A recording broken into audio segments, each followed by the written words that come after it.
O livro Senhor de Sandra, ele foi possivelmente o livro que mais me tocou, mais me emocionou quando eu comecei a estudar logosofia, por conta dele ter uma característica muito interessante, que eu sentia essa característica, mas não conseguia explicar perfeitamente em que sentido esse livro me tocava tanto.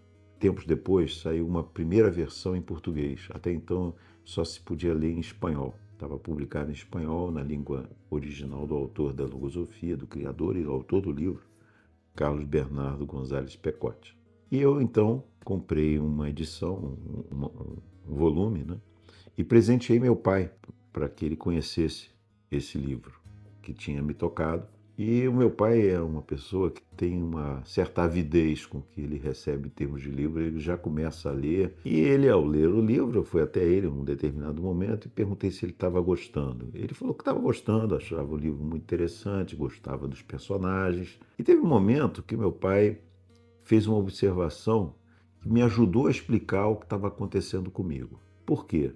Porque ele disse o seguinte: olha, eu estou lendo o livro, estou gostando muito, mas esse livro tem um problema. Eu falei: qual foi o problema, pai? O que está acontecendo? Ele falou assim: é que sempre dá vontade de voltar para trás e ler de novo algumas passagens do livro, porque elas dizem muito e eu não consigo assimilar o volume de questões que estão presentes nessas passagens. Então eu leio, mas tenho vontade de voltar.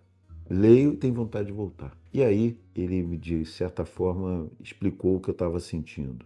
Porque é um livro que provoca, ele provoca inquietudes, ele faz com que o ser ele perceba que aspectos importantes da vida estão ali presentes e vão sendo explicados de uma forma tão natural e tão profunda ao mesmo tempo que você acaba querendo ler com mais profundidade mesmo. E é interessante porque os próprios personagens vivem isso. Tem uma passagem no livro muito interessante que é quando um dos personagens, talvez seja o personagem mais importante, porque tem dois personagens importantes. Tem o próprio Senhor de Sandra, que é o nome do livro, que é um mestre, uma pessoa de grande conhecimento sobre a vida, e um jovem advogado chamado Cláudio de Braga, que é a pessoa, digamos, em que todo um processo de evolução consciente, que é o aspecto central da logosofia, vai passando na história de Cláudio.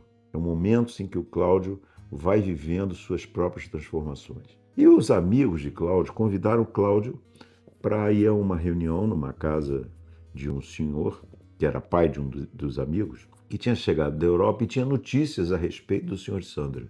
E ele, ao falar do Senhor de Sandra, criou, evidentemente, entre alguns dos participantes do encontro, do jantar, uma curiosidade, uma vontade de conhecê-lo só pelas histórias. Esse senhor, chamado Malherbe, tinha voltado da Europa e estava muito preocupado, no pós-guerra, Segunda Guerra Mundial, com a situação da juventude da Europa, da juventude europeia, né, que estava muito perdida, não havia muitas perspectivas, porque os países todos estavam destruídos, e evidentemente isso causava na juventude uma falta de possibilidade de enxergar o futuro. E ele traz esse tipo de sentimento e passa as observações do senhor de Sandra a respeito dessa situação.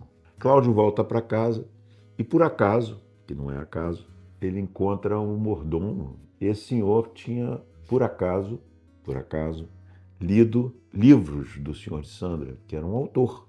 Ele tinha uma bibliografia própria. E então empresta um dos livros para que Cláudio pudesse ler. Cláudio pede um para ler, né? Ele lê e, ao final da leitura, o mordomo, né, pergunta a ele que ele estava achando alguma coisa assim, e Cláudio então informa que vai ter uma outra reunião com a presença do senhor de Sandra. E ali o senhor de Sandra discorre nesse segundo encontro, com a presença desses mesmos amigos, os mais interessados, ele discorre uma série de aspectos da vida com perguntas muito interessantes, sabe? Uma questão que tinha ficado na mente do Cláudio antes de conhecer pessoalmente o senhor de Sandra, nas leituras, era uma questão de por que ele tratava o espírito humano diferentemente das formas que se via a respeito do espírito. E que filósofos, artistas, cientistas não conseguiam descrever perfeitamente isso. E ele sabia que o senhor de Sandra tinha chegado a algumas conclusões inéditas a respeito dessa realidade, a realidade do espírito humano, que não tem nada a ver com a realidade fenomênica, nem religiosa, coisa alguma. O Cláudio faz essa pergunta e recebe ali no livro elementos fantásticos que tocam a vida dele. Essas passagens que eu vim estudando no nosso grupo de estudos recentemente, essa passagem desses dois encontros, para mim, foram ficando muito claras e me fazem recorrer a elas muitas vezes. É uma parte do livro, é um livro de cerca de 500 páginas, que tem outras passagens maravilhosas, mas essas duas reuniões, esse tempo intermediário, para mim, me tocaram muito. Eu vi ali o início de um aumento da consciência humana a respeito dessa realidade interna dos seres. Nessas primeiras explicações, nessas primeiras conversas, nesses primeiros intercâmbios entre os jovens e aquele senhor, ele era uma fonte de saberes impressionante, como é o autor do próprio livro. Ele conseguiu me passar muitos aspectos. Até então eu tinha lido vários livros de Carlos Bernardo Gonzalez Pecote, o autor do livro O Senhor de Sandra. Mas pela primeira vez eu vi na realidade dos personagens aquilo que era uma ilustração dos conceitos que eram tratados nos outros livros.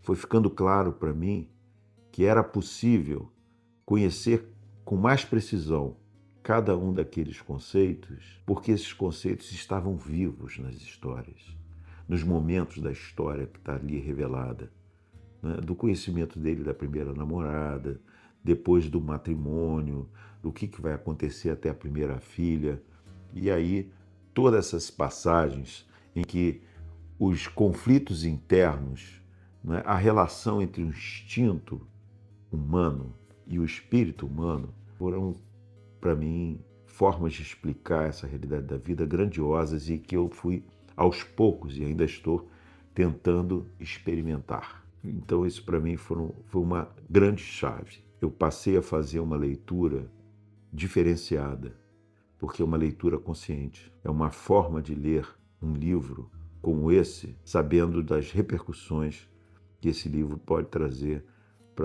para cada ser humano, para toda a humanidade. Ali está explicado o processo de evolução consciente, porque Cláudio vive no livro um processo de evolução consciente.